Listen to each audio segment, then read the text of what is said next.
Good morning. This is a different kind of video than I usually do. Um, I don't, I don't really like appearing in front of the camera. And most of the videos on this channel are like different adventures that I've been on. But I thought it would be fun to do a tour of my Subaru camper setup. I have been working on this for the past 3 years, on and off, and using it a lot on a bunch of different adventures, and it's been great. It's been a lot of fun to put together, and it's really facilitated me getting out more often and more comfortably. So we're going to do a walkthrough, and I'll show you what I got going. Before we get into the details, I think a couple caveats is that I'm not full-time. This setup is used for trips. I do a lot of backpacking and whitewater and different outdoor stuff, and the camper setup is used to facilitate spending as much time in the outdoors as possible on vacation and working from home from inside the vehicle and that kind of thing. But I'm not trying to recreate all the comforts of home or be set up for full-time living. I have a home base to go back to. And I'm also not much of a camper. I don't have a very elaborate setup. My ideal day is I roll into camp like right before dark. I spend all day hiking and roll into camp just before dark. I don't have like big multi-room canopies, big elaborate kitchen setup. I'm just trying to be comfortable enough that I'm not compelled to go get a hotel room or eat in town. I can be relatively self-contained and spend as much time in the outdoors as possible. So, with those caveats, let's take a look at the camper. All right, so we're going to start with the exterior of the vehicle. It's a 2011 Subaru Outback. It's basically the stock Outback, but I did swap out the tires for these Falcon Wild Peak off-road tires.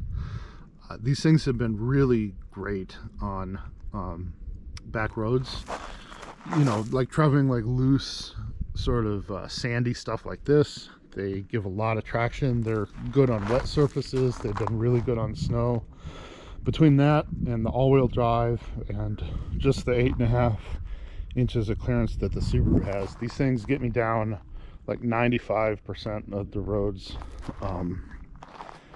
that I like to travel.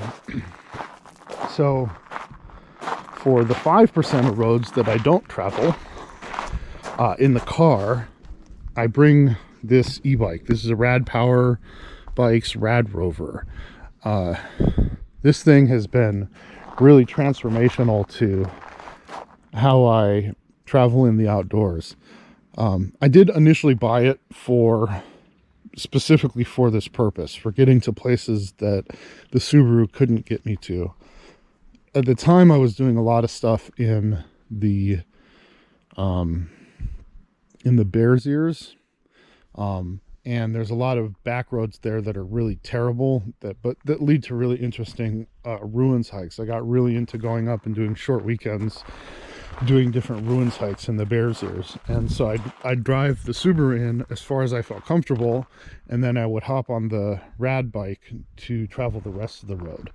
And if you have a breakdown, you just walk your car, or you just walk your bike back out rather than needing to do an expensive vehicle recovery. So that's been a really good strategy for me. If I'm on a really bad four-wheel drive road, it's usually because I'm trying to get to a trailhead or access some kind of objective.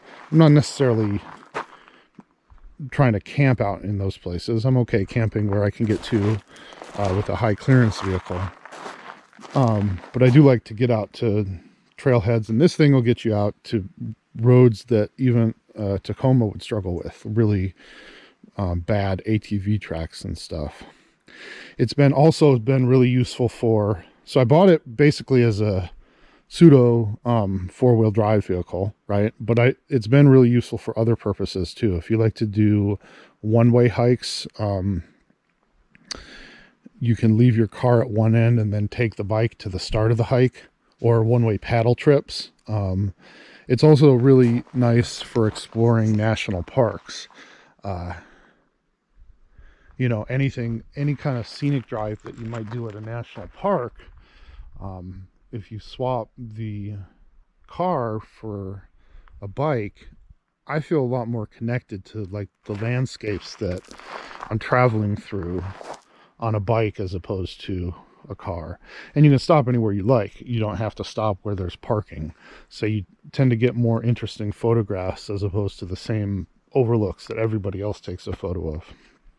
And particularly as COVID has become a thing and the national parks have just been completely slammed and are getting more and more restrictive, these having an e-bike with you is a really useful strategy for dealing with parking issues at trailheads, avoiding shuttle buses that are otherwise required to get into a place like Zion. It's really been awesome. And because it's an e-bike, you don't have to worry too much about uphills. You can arrive at trailhead with plenty of energy left to hike. So yeah, I would suggest anybody who's interested, look into these things. They are worth the cost. So I've got it on a rack. This is just a tilt out rack. It's not a swing away. Let me show you that. I just move this handle and the bike tilts out. Because of this though, I don't do a big slide out kitchen like some people do. I don't cook all that much on these trips anyway, but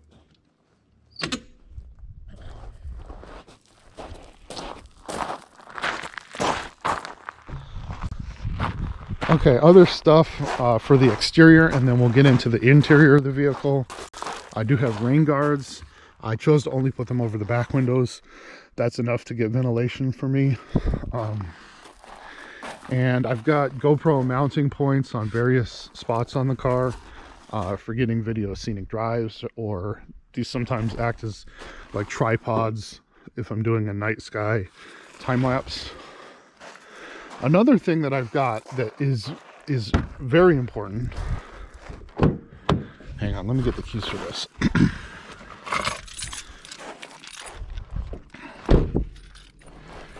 All right, so another thing I've got that's actually a very important component to how I do things is a roof box. So like I said, I do a lot of different outdoor activities, and so I have a bunch of toys that I need to haul with me, but I don't necessarily need it in the cab of the vehicle. So up top, I've got my backpacking equipment. I've got canyoneering equipment and rope. This is a dust cover. Here, I'll show you this. Okay, so up in the roof box, I carry this yard cover for the bike. It's a yard stash. So I can't travel with this on. It obscures my rear view. But when I transition to a dirt road, if I'm doing a long dirt road drive, I'll throw this on because it helps mitigate how coated with dust the bike gets. I'll also, if I'm going to be away from the car for a while and I think it might rain, or if I'm in camp and I think it might rain overnight, I'll throw this on to protect the electronics. And that travels up in the roof box along with my hiking gear. Yeah. I've also got up here, this is a pop-up shower tent, and I'll show you how that works a little bit later. I would also use this in some cases to carry paddling equipment. I carry a Packraft, which is a very lightweight backpacking boat. They're very capable. They can be used for pretty serious whitewater. I've taken one in the Gates of Lodore, in Hell's Canyon. I've taken them on good stretches of the Grand Canyon. And so I use the Packraft not just for backpacking, but also for like roadside paddling.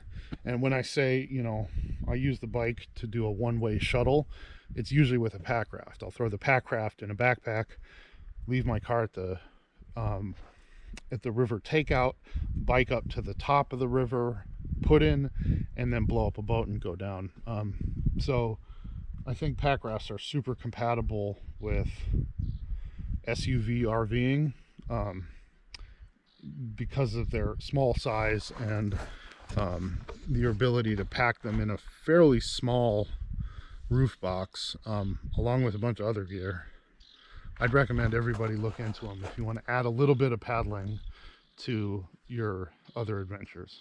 The other thing that's nice about the roof box is when I'm doing something wet like that, paddling or canyoneering, which uses neoprene wetsuits, I can strip my wet gear off, throw it up there, and not stink up my cabin in the process. So the roof box is pretty essential if you do any kind of water sports, in my opinion, to keeping the smells in your cab down. Speaking of smells, I'll also put dirty laundry up here. I think I have a dirty laundry bag tucked away here. And if I'm accumulating garbage for a day or two, it also goes up top. I have a skinny roof box. I think at the time I had been thinking I was going to use the other half of the roof for a solar panel, but I actually regret that. That's the one piece of my setup I think I would tweak if I could, is just get a full-size roof box, because I get so much use out of it as like a toy hauler for different activities. So okay, I think that's it for the exterior. Let's look at the interior next. Okay. All right, so here's our interior. I guess we'll go over the bed first, and then storage. So the Subaru has a 60/40 rear seat, with the 60% side being on the passenger side, and it's relatively flat. There's the back up to the point of the seat is completely flat, and then when you fold the seat down, it's mostly flat. There's a very tiny upslope, but not enough to worry about. You can kind of see there. So I just laid my mattress directly on this, and part of the reason for that is there's not that much floor to ceiling space in the Subarus. So, you know, I didn't want to sacrifice any space to a platform if I didn't have to. And I've been comfortable enough in this. It's got maybe an inch overall slope from where my head is to where my feet are. So I just moved the front seat forward and filled in the space for the footwell with a couple of bins, and that was enough to establish a bed platform. The actual bed is 3-inch thick gel infused foam. This is that cooling foam. I live in Arizona, so the cooling factor is actually pretty helpful to me. And then over that I just use sheets from home. These are actually a queen size sheet that I had sitting around. I tried a cot sheet, but the cot sheets are not as nice quality as the sheets you can get for a real bed. So plus I wanted a bigger fitted sheet, so I just use a regular queen size sheet and tuck the excess around, and then a 20-degree sleeping bag on top of that, and a couple of pillows. And these pillows are also that cooling foam. Under the under the 3-inch mattress, 3 inches is comfortable enough, but not quite as cushy as I would like. You can sleep on it, but you want a little bit more cushioning if you can get it. So underneath this, and it is a trifold mattress, by the way, so I can actually roll this all up and put it in the back and flip this seat up if I want to have a passenger sitting in the back for a short stretch. Maybe we're shuttling together or something like that. So anyway, under the 3-inch foam mattress, I've got, this is an old Thermarest from the 90s. I have it upside down so that the spout can be here. And it's about an inch thick. It's a self-inflating foam mattress, 3/4 length. I put it here so that it helps even out with this. This is just slightly higher than this, so I put it there to add evening and add cushioning. And you know, anything that's inflatable punches above its weight class in terms of cushioning. So this means I've only got 4 inches of mattress and a pretty significant amount of cushioning. And if the inflating mattress happens to spring a leak, I'm still pretty comfortable. I've still got 3 inches of mattress, and I can sleep on that pretty comfortably until I'm able to do a repair on the thermarest. So this trifold mattress is only I think 75 inches long, and when I started using it, it would slide down a little bit. So I got some scrap foam, and you can see here that's also got that cooling gel, and I just put this inside a pillowcase and tuck it up top, and when this door is closed, then this goes all the way right up to the door, and there's no chance of the mattress moving while I'm sleeping. So that's the bed. Let's talk about storage now. So we'll start with what's in the footwell. So I've got 2 containers in the footwell. This one is the bottom one is kitchen stuff, right? That's my kitchen box, and then this box is non-kitchen stuff. So we'll look at each one real quickly, and we'll talk about them. Okay, so I am filming this section of video at home. It's a little insert shot. So I had shot some footage when I was on site at Needle Rock that walked through the contents of these tote boxes. And the audio ended up not being very good. So I've decided to refilm going through what's in my non-kitchen box and my kitchen box, now that I'm back home and can hopefully get good audio and actually show you a little bit better you know, what these items are. And then I'll just edit this into the footage that was shot on location. Okay, so this is the non-kitchen box. This sits under my bed. It's one of the supports for my head, and this just has random stuff that I might need around camp.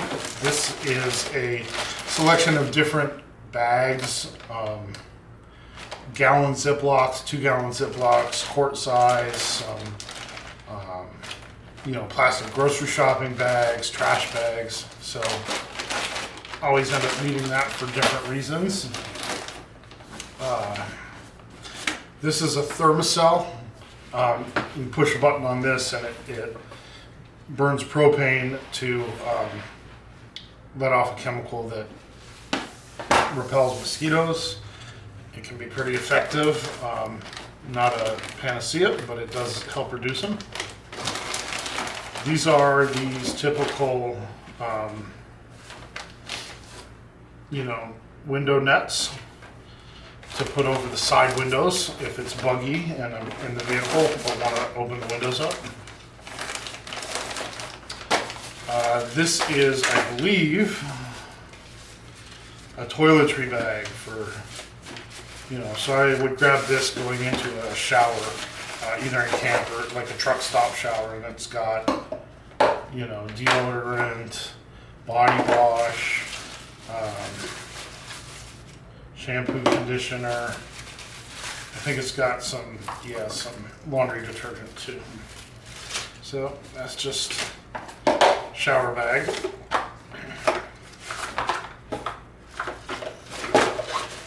This, I believe, is a first aid kit and a repair kit. So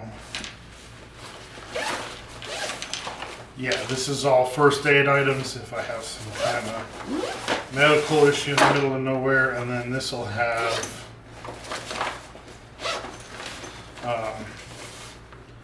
you know, Thermarest repair kit.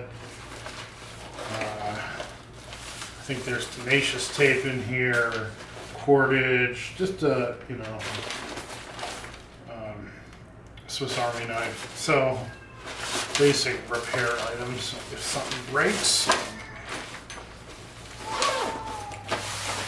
All right, I've got a bucket. I think this is like 10-liter bucket, or 5-gallon bucket, something like that.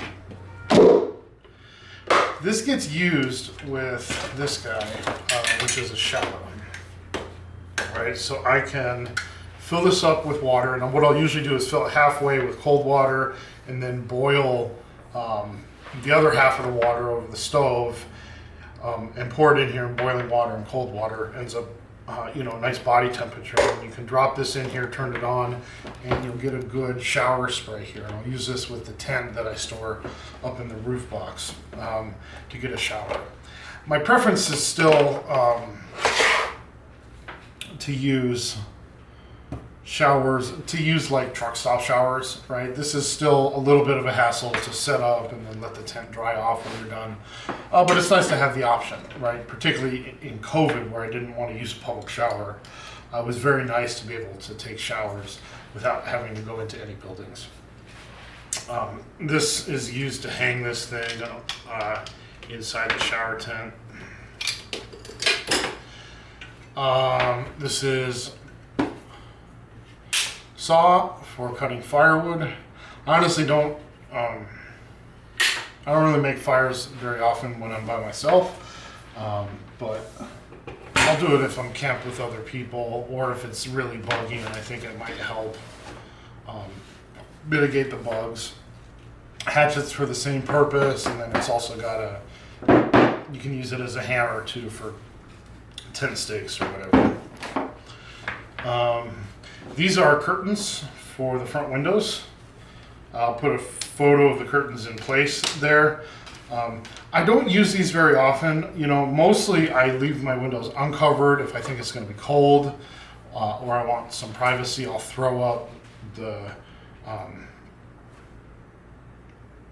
heat shields on, you know, part of the windows that I want to cover. But if I'm in a lot like a Walmart, where you really have to cover every window for privacy, and I want to leave one window cracked for ventilation, I'll throw one of these in the window that I'm leaving open. And it's got magnets that you just sort of stick it in the window frame. It's real easy. This is a washcloth. I'm sorry, actually, this is not a washcloth. This is a scrub cloth. So this has got a tough fabric and a soft side fabric. So these are real handy for scrubbing out pots and pans. This should actually be in the kitchen deck, and I will fix that later. I've got a hammock and tree straps. That's always nice to have, especially if it's really hot out. It's nice to have the option to throw a hammock in a tree and get breeze all around you. So this is real important to hot weather. It's nice to be able to get out of the car. And sometimes I'll throw a cot up into the roof box too, to do the same thing, to get out of the car when it's really, really warm out. It's good to have the option. So I have a rain fly for the hammock if I want it. This is also just works as a general tarp if I want someplace to hang out in the rain and for whatever reason I can't make the awning work. I've got these dude showers. These are like body size wet wipes, right? So if I can't get to a shower or just don't want to waste the time getting to a truck stop or whatever, these are very handy for days between major showers. And so I always keep a couple of them in this bag. I've got just some cordage and some This is actually climbing webbing, half-inch climbing webbing. I'll use this for a variety of things. It can, you know, this is strong enough, the webbing, for strapping stuff down to the bike rack or to the roof rack if I need to. I'll use it for clotheslines. Just nice, always nice to have a little cordage. Let's see what else. I think that's most of it. And then, you know, it's just supplies past that, like a thermocell refill, a power cord. Yeah. So the only other thing that I carry in here is this water bag. So I carry my water in the front of the car, and I think you'll see that later in this video.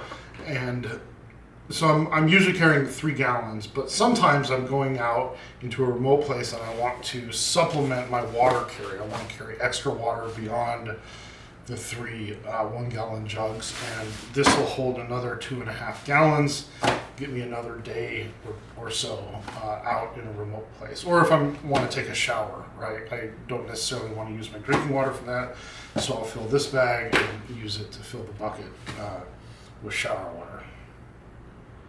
Okay, I think that's it for this box. Let me put this away and then we'll look at the kitchen box. Okay, so next we're going to do the kitchen box. Here's a cutting board, or cutting mat, I guess. I use this mostly because it's super easy to store, takes up 0 room. We have some pots and pans. This is a standard nesting pot set. Got, I think, 3 sizes, and I'll use all 3. I'll use this for quick one-off meals like a mac and cheese. I'll use this for something bigger, like if I'm making pasta for a couple meals. And then the big one, mostly I use for heating water for the shower. It's nice to have a big pot. And then I also have a fry pan in there, which is handy. And this came with these plastic plates. I kept one as a plastic plate, and the other I drilled a bunch of holes in so I can use it as a colander and stream water when I make pasta. So, pretty basic. A couple fuel canisters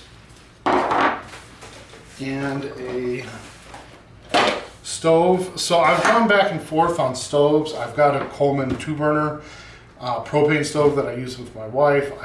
For a while I was using the standard butane square stove. These days I mostly am just using a backpacking stove, a backpacking single burner stove, because honestly I don't cook over the stove that often. It might be every other day or every 3 days. Mostly I tend to make cold, like assemble yourself meals, you know, like sandwiches, yogurt, salads. I'll have that stuff mostly for breakfast and lunch. Dinners, I'll grab food to go a lot of the time. I'll use a Hot Logic, which I'll show you in a little bit, or I might cook every once in a while. I might cook a dinner meal, but it's not every day. I really don't need a big fancy kitchen setup. So backpacking stove is more than enough, and this is just some cheap Chinese stove. Big advantage to it is that it's a remote canister stove, so it's very stable, unlike the ones that are balanced on top of the canister. So I still might break out the you know, single burner butane on some trips, but honestly I just don't cook all that often on trips to where I need it. So alright, got a couple plates. I've got a big fry pan and a little fry pan, and I do use both. I tend to fry a lot more often than I make stuff in the pots. Pots might be for pasta or whatever, chili, reheating a can of soup, something like that. But these I'll use pretty frequently to do scrambled eggs, to do grilled cheese sandwiches. So yeah, I like to have pans. I use those quite a bit. I have a collection of just Tupperware containers. I'll use these as prep containers sometimes, and storage containers. So if I do cook a dinner meal with pasta or whatever, I'll sometimes make enough for 2 nights, store the other half, and then reheat this in the hot logic. Which is another reason I don't cook every single night, even on a week-long trip. I got a pop-out bowl. I honestly don't use this very much, but I got it if I need a bowl for something, a bigger bowl. I've got a couple random cooking things that actually these are all pretty useful. So I've got spray oil. I'll use that for frying. This is a pan scraper, right? So I'll use that along with the scrubber to clean up. There's a lighter, a clip for a bag of chips, and a spice rocket for salt, pepper, and other spices. Okay. You got a utensil bag. I think this is an old climbing harness bag. But for utensils, again, I keep it pretty basic. I have tongs, a folding spatula, a knife, which if you get a knife for these kind of trips, I would just get a good sheath.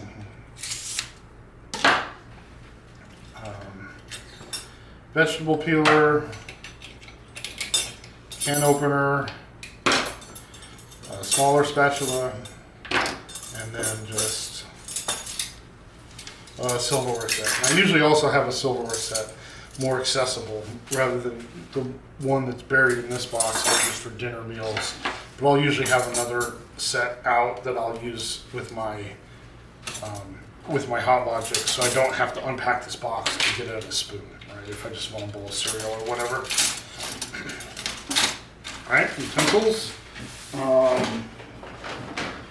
Main thing that appears to be left is this guy, and honestly I don't use this all that often. I'll keep it in there because it doesn't take up much room, but this is a dedicated beverage pot. If I don't want to break out the whole cook set, I can heat enough in here over the stove to make some coffee or hot chocolate, and then these are insulated cups. I don't drink much coffee. It's a treat for me rather than a daily thing, and I don't make other hot beverages like tea or whatever very often either. So I don't tend to use this, but I throw it in there because I use this box also when I'm camping with my wife, and she likes to have tea, so no harm in this guy. So that's it. Kitchen and non-kitchen boxes, and I'll put all this stuff together and we'll go back to the main video. Okay, so I almost forgot to mention and show one of the most important tools that I use on these trips from a kitchen perspective. This is a Hot Logic Mini. This is, it's like a slow cooker, kind of. It's basically a hot plate in a bag, right? Hot plate in an insulated bag, and runs off electric power, but unlike a lot of electric-based kitchen devices, this draws very low watts. When it's operating, it draws around 45 to 50 watts. And this is the 120 AC. I think the ones that run, you can get them that run directly off 12 volt and they pull even less. But regardless, it's a small enough load that you can very easily run it off a Jackery or EcoFlow style device.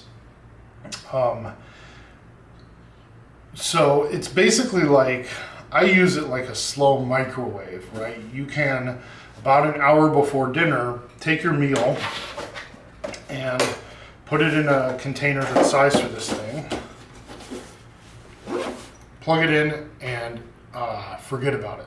You know, not have to pay any attention to it, and in, you know, anywhere from 30 to 60 minutes, depending on what it is, you'll have a meal ready to eat. Now that seems like a long time, but it's hands-off time. Basically, you just throw the meal in, plug it in, and go. So it's perfect for my style of trips where I don't necessarily want to set up some big elaborate kitchen array. A lot of times I'll get to the end of the day and I just want a hot meal and then get into bed. So about an hour before I'm ready for that, I throw this in and it's ready and waiting for me when I want to eat. There's no setup time and there's no cleanup mess. You know, you just put this aside. I throw these up in the roof box, and at the end of the trip, you know, I'll wash them when I get home. Or I'll wash them once a week if I'm out for longer than a week. But it's, you know, it's very low fuss, low muss. These are real popular with truckers, construction workers, people who are working sort of from a vehicle or on the road during the day. These things are super popular with them just because they're super low maintenance. And you can cook from raw in here. It'll take a long time. This heats to about 145 degrees, which is just above the safe cooking temperature for most meats. So there are people who have fully cooked like raw chicken and stuff from this. What I use it for, and what more people tend to use it for, is reheating meals, right? So before I go on a trip, the week before I go on a trip, I'll be setting aside leftovers in packaging like this, and then just reheat it when I get on the trip. And then I don't have to do any food prep. I do the food prep just as part of my day-to-day routine the week before I leave. Or if I'm on the trip and I do want to cook, I might make enough for 2 meals and throw the extra in here. Or if I get takeout, I'll throw half the takeout in a container to reheat the next day. Or you can get like freezer meals, you know, like freezer, you know, burritos or frozen dinners. Those can pop right in here, and you can put cardboard, plastic, foil, all that stuff in here. It doesn't get hot enough to cause any problems putting plastic containers directly on the plate.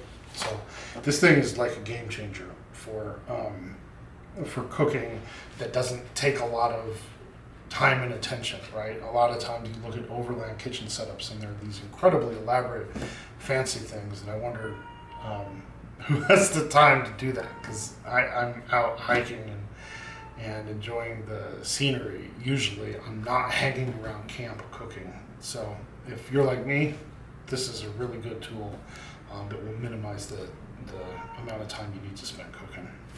Okay, cool. Back to the tour. Okay, so this is my second storage solution, and I'm going to try to stay out of the light. So I thought for a while about building a platform, but I didn't want to lose headspace, so I dismissed that option. I also thought about, there's some people who build storage above their feet as their way of dealing with a small crossover, but I didn't like that. From what I've seen, people who do that, they end up obscuring their rear view a little bit. So my solution was storage in the roof box and on the side here. And this is fairly customized to this space. So it's actually L-shaped. I don't know if you can see that. So it comes down and then out past where the wheel well is, to make an L shape, and it's got 2 cabinets. And the purpose of this, before I built this, I was just piling up soft-sided suitcases and duffel bags on the side of the car where I wasn't sleeping. And then I bought these really nice EcoFlow batteries. I got these mostly because they were on a really good sale at Costco.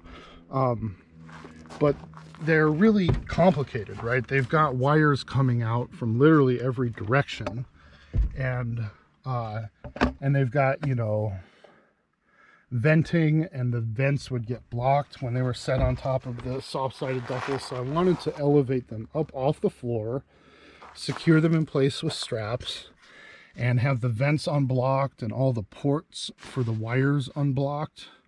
And this was my solution, right? I just built a hard container that had established places to strap these things down to, and then move my stuff that was in the duffels and like grocery bags and stuff. I moved it inside the cabinet. So the rear facing part of this is dry food storage.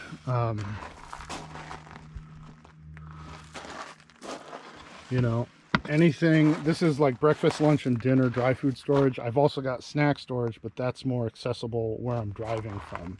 So this is anything that I might need for breakfast, lunch, or dinner. And then this storage is clothing. I've got, let me show you, you know, a bunch of t-shirts, shorts, and pants on the right. And this is underwear and socks on the left. And as I work through them, you know, they get dirty, they get moved up top. So the inside of the cab stays clean. A couple other things here. There was still some space on the side of this. This is going to be tricky. Let me see if I can set this up. So hopefully that camera angle is good. So I've still got some space on the side of this thing here. So I use that to stash an extra blanket. This is that Costco down throw. I've also got stashed here an electric blanket, which can run off the Jackery, and under that, and it's, you got to dig for it a little bit, is a rain jacket, in case I need it. So that stuff is there. This is also where the EcoFlow plugs in, over here.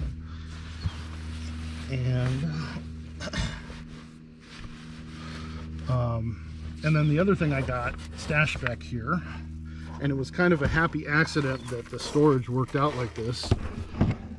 Okay, so there's also a solar panel here. God, it is, the spacing for it is just perfect. Okay, there we go. Yeah, so this is a Rock Pals, it's advertised as a 100-watt panel. I actually think it's closer to 120, because I can get as much as 95 watts out of this thing, and that seems high for a 100-watt panel. So when the car is moving, it's charging off of 12 volt right here, and then when the car is stationary, if I'm going to be away from it for more than a couple hours, I'll put the Rock Pals up on my windshield and use it to charge the batteries, keep the batteries charging when I'm away from the car. So I have the total storage that I have on these batteries is 1440 watts. This one's a 720, and then this backup battery is another 720. The backup doesn't have any controls or anything. All the controls are on the main station. And on some trips I'll just bring the main station. I don't always bring the secondary station, but I'll tell you what, it's actually been really nice to have. I thought this was much more than I'd need at first, but the upside of having 1440 watts of power is I never worry about running out. I used to have a 400 watt Suwaki power station, and I was constantly paranoid about running out of power, constantly juggling to make sure I was charging from the most efficient source, whether that be solar or 12 volt. It took a lot more management. This is just kind of, there's always power available. Even if I'm charging my e-bike batteries, I don't have to really worry about also having power to keep a fridge running. So yeah, this thing's been amazing. And the only modification I made, I tore this, there's a plastic cover on this side panel. I tore that off so that I could have the strap going in and the wire going to 12-volt charging at all times. And I've got like dust covers for all of the USB ports and the 120 ports on the side. And then I've got this, this is just a piece of t-shirt, right? But I put that on so that, you know, when the fridge kicks on, the display on this thing turns on in the middle of the night, and the light's a little disturbing. So I taped over the lights on the backup battery, and then the lights on this one, I just have a t-shirt covering it, so it doesn't wake me up in the middle of the night. That's my power. Okay, so let's talk about the driver's side rear passenger seat. So I do keep it upright, and that my cabinet is actually ratchet strapped to that to keep it from shifting during driving or in some kind of accident. And I keep a thin pair of flip-flops stashed back there too, actually. So I've got this is a tablet holder, right? So I can be hands-free if I'm watching a tablet while I'm in bed. I've also got one of those clip fans that a lot of people use, and I've got additionally this bar fan from my wife. This is a brand new gift, so I haven't fully figured out where I want to put it. But what's nice about it, this is actually quite a bit more powerful than this guy, despite having roughly the same power draw. And it's thin enough that you can put it in your window, even if it's raining, right? And you just have it cracked, you can fit it in the crack to pull in fresh air. So I've got to work out all the ins and outs of using it, but I'm excited about that thing. And then a couple other things from the bed setup. I've got a couple of headlamps that are always handy, and this is like my nightstand. So when I shift to the back, I bring my water bottle back with me, and then my cell phone and lip balm go there, so I don't lose them. You know, I don't have to go searching for them when I'm sleeping. One other thing, actually, while we're here talking about storage, when you fold your seat down, there's actually a little cavity that's left inside between the bottom seat and what was the back seat. And I use that cavity to store my e-bike batteries. I actually have two batteries. I have the main and then a spare. And that keeps these batteries from being jostled when I'm off-road driving. I've also got the charger under there. And so I do use that space for storage. I'll pull them out when they're charging because I don't want them to get hot being smushed between the cushions. So if I'm charging, I'll just throw them on here and charge them while I drive. But yeah, that's actually a really handy little cavity that's well protected for electronics. If I'm working from home, I'll put this cavity to use to store my laptop too. So, okay, sorry. And then a couple other things on this side of the vehicle. I've got, there's a lantern. I don't use this very often, but it's nice to have.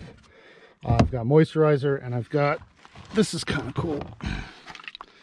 This is the Lunatech bottle, and this is sort of a small handheld equivalent of those people who make bug sprayers into tools for van life. So you can pump it to pressurize it, and then it'll either mist or spray a pretty powerful stream of water.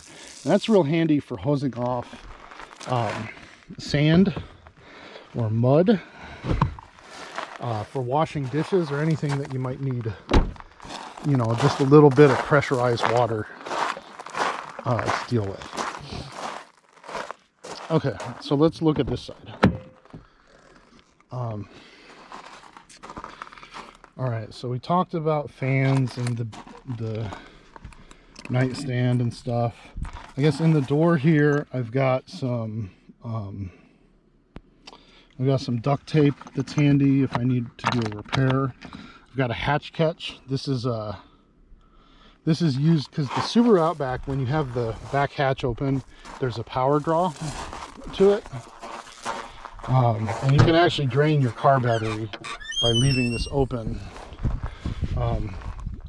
for too long, which seems silly for an outdoor-oriented brand. But the hatch catch, you slide it on there, then you close your door, and it's going to catch your hatch to make your computer recognize the door as closed, right? So now you can lift this back up. That stays in there, and there's no more power drain on your battery to leave the back hatch open if you want to leave it open. So that's a pretty handy thing for Subaru owners. So this spot down here, this is where I store my toiletries. So this is just a toiletry bag with, you know, toothbrush, toothpaste, deodorant, that kind of thing. I've got a mirror for shaving that's magnetized, that I can throw in the car. And then I've got a spray bottle for doing my wash in the morning, and then a washcloth that's in perpetual drying mode. Then down in the footwell here, this is my day hiking pack. It's also you know, for biking. It's got a hydration pack. I've got a bike helmet. This is normally where I store my Hot Logic. And then I've just got a chair and a folding table. And then a couple of bike locks. So I try to keep this area behind the driver's seat a little bit loose. I don't pack it full of stuff. And the reason for that is I like to sit in the front seat sometimes to either work or eat a quick meal if I don't want to bother with setting up the table. Right, so I got this thing and I put that there, but in order to use this right, I have to move the seat back a little bit. So I like to keep the storage behind the seat loose enough that I can do that. I can move my driver's seat back and use my steering wheel as a desk.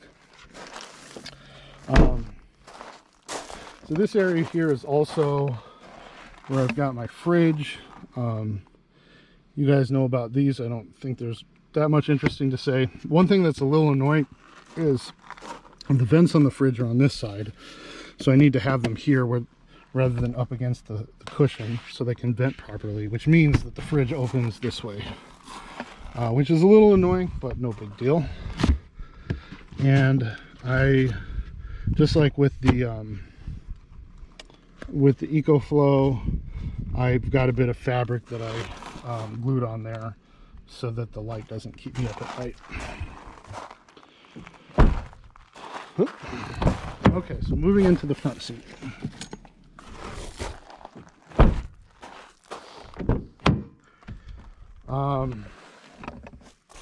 Front seat's pretty straightforward. Actually, we should probably look at this from the passenger side, but on the driver's side, I've got a couple of masks. I also have a brush.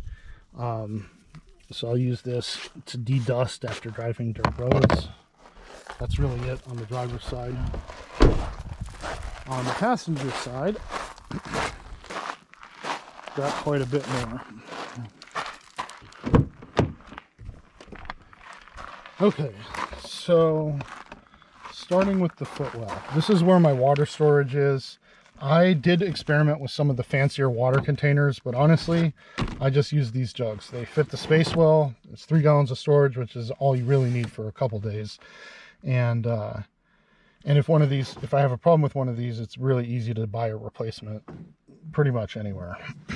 So the next thing is my trash can. And this is, and you can see my construction quality there. This is something I threw together because I was getting annoyed at what I was doing for trash before. So before I had this, I would just do what a lot of people do and hang a trash bag from the headrest. And I'd get annoyed at how it would get full and then would make it hard for me to touch stuff that was on the front seat. So I custom built this trash bin to fit the space here. I wanted it to be, when the seat is pushed forward to accommodate my bed, I wanted it to fit, you know, pretty exactly. And then I wanted it to not get in the way of using the glove compartment. It's a little funky, right? Because stuff goes in and then gets shoved back. And so you sometimes have to work it to get trash out of there.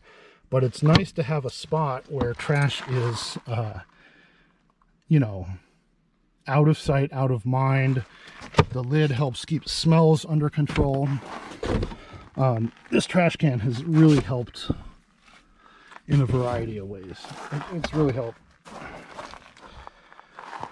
This trash can has really helped get my front seat organization game down, right? I can use it while I'm driving, just flip it open and toss stuff real easy.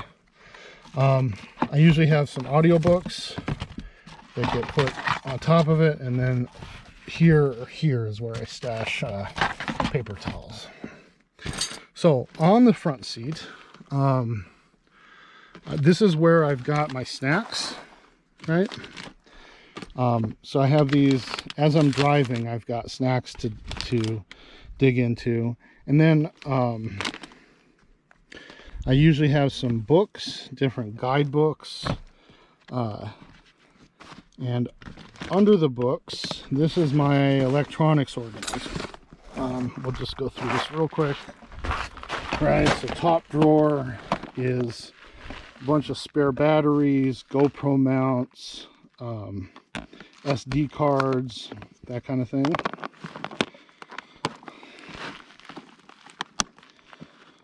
Second story is a USB-C cable that's capable of doing power delivery. So if I bring my laptop on a trip, I can just plug it directly into the power station with this thing. I don't have to bring the laptop charger. And the rest of this is just various chargers for, you know, my camera batteries, GoPro batteries, a spare charger for the power station, the XT60, that kind of thing.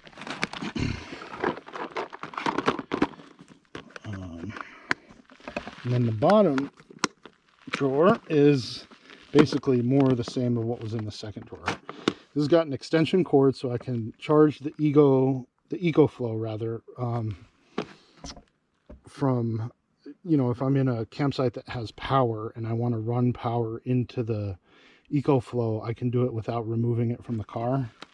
And then I've got a jump starter. So, a few different things.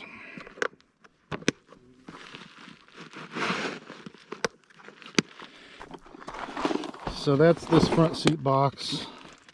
Around the edges of it, I've got various tripods. I always have a set of silverware handy, so I don't have to go digging in the box, the kitchen box. I usually also have one of the Tupperware bowls here, you know, in case I want to eat some cereal without digging into the kitchen box. And then I've got some wag bags stashed here. I've never had a problem finding a toilet or going in the woods, so I've never felt any need to try to put a toilet in this rig, but I guess different strokes for different folks. I do bring the wag bags just in case I'm in an area that doesn't have public toilets but is crowded enough that I don't want to, you know, don't want to add to the mess. In the door here, I've got a key stash box. I've got, this is a folding shovel, which I put in the bag just so it doesn't rattle when I'm driving. And then in the top here, this is my electronics corner. So I've got hand sanitizer and sunscreen in the top. I've got a a battery charger. This is just handy to have in case I'm away from the power station and I need to charge something. I've got a tablet here. I've got a bunch of different mounts for my GoPro. GoPro is usually stashed in here when I'm not using it. All right, so then this last thing is the RAV Power file hub and a 1 terabyte hard drive. And this is really handy for a few different reasons. The RAV Power file hub is it's a travel router. It's got an SD card backup, so you can plug an SD card in there and push a button and it'll back up files to your hard drive. And then it'll also set up a LAN for your hard drive so that you can connect your tablet or phone to a wireless network and view any of the files that are on this drive. So I've got this thing loaded up with a whole media library of movies and TV shows, and I can, you know, when I roll into camp in the evening, if I want to watch something, I've got that handy, and I don't need a cellular network to stay entertained in the evening. One final thing that I realized I forgot to film, so I'm coming back at the end of the video and doing this. There's these side cubby holes. Get this out. Yeah, there's these side cubbies that it's not that easy to get out of there, that the Subaru has. So this side is taken up with you know, all the blankets and stuff shoved down there, but I wanted to find a good use for this side too. So this is one of those, you know, cubicle storage things, but I modified it to be sort of triangular shaped and then shoved it in here, and it's sort of molded to the shape of that over time. So I use this to store different stuff, mostly warm clothing, and jackets and stuff get stored there, but also toilet paper.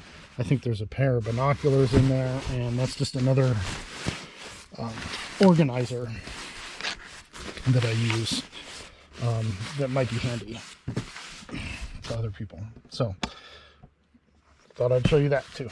All right, that is officially the end of the video.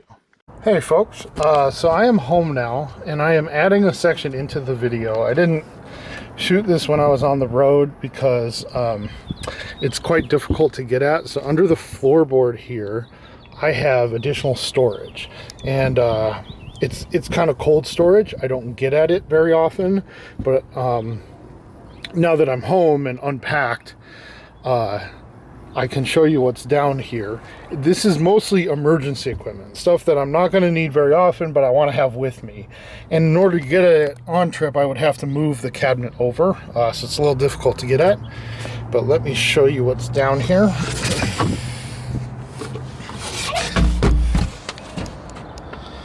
So in the normal Subaru setup, they have at the bottom of this a donut tire and then a foam shelf that sits on top of that.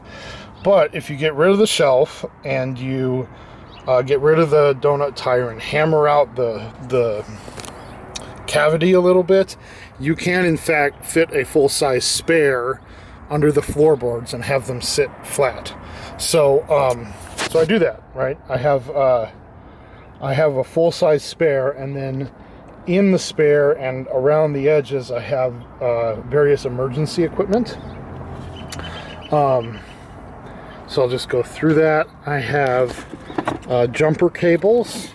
I have, this is a charger that plugs into a power station that can trickle charge a vehicle battery.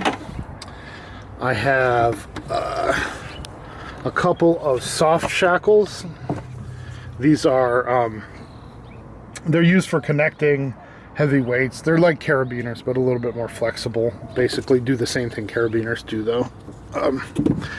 Used to clip a tow strap to a car. This, I think, is a window cleaner.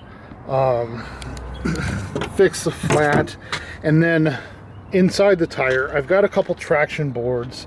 I actually have, these are not very serious traction boards, but I carry them down there. And then up in my roof box, I've got bigger traction boards that are sized for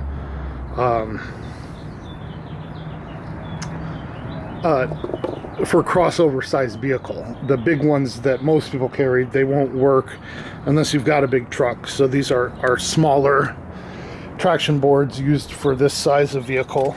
And then I've also got a tow strap, a jack, a snatch strap. So the tow strap is static rope or static webbing, and the snatch strap is dynamic webbing, which can be used to tug a vehicle out if it gets stuck. What else do we got? We got a tire iron. This is just to prevent rattling. Let's see here. This I think is yeah, again, all these are packaged to prevent rattling. Yeah, this goes in my hitch receiver, so I can tow from the hitch receiver if I need to. Or this one I think goes in creates a tow attachment point on the front of the vehicle. Sorry, this is a little hard to do one-handed.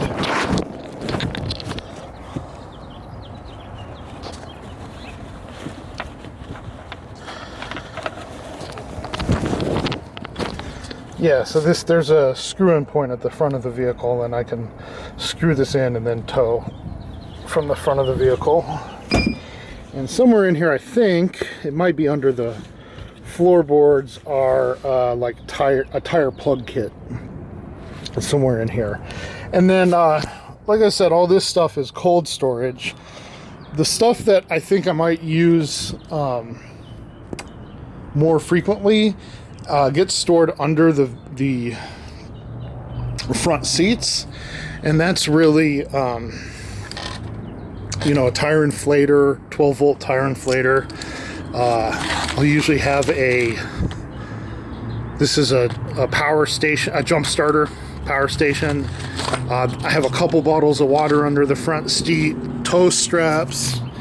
This is a tire deflator, so you can adjust your tire pressure for dirt roads. So yeah, just a few things that I carry in case of emergency, that I've only used here and there, but it's, you know, gives good peace of mind to have those, especially when you're out in remote places. Cool.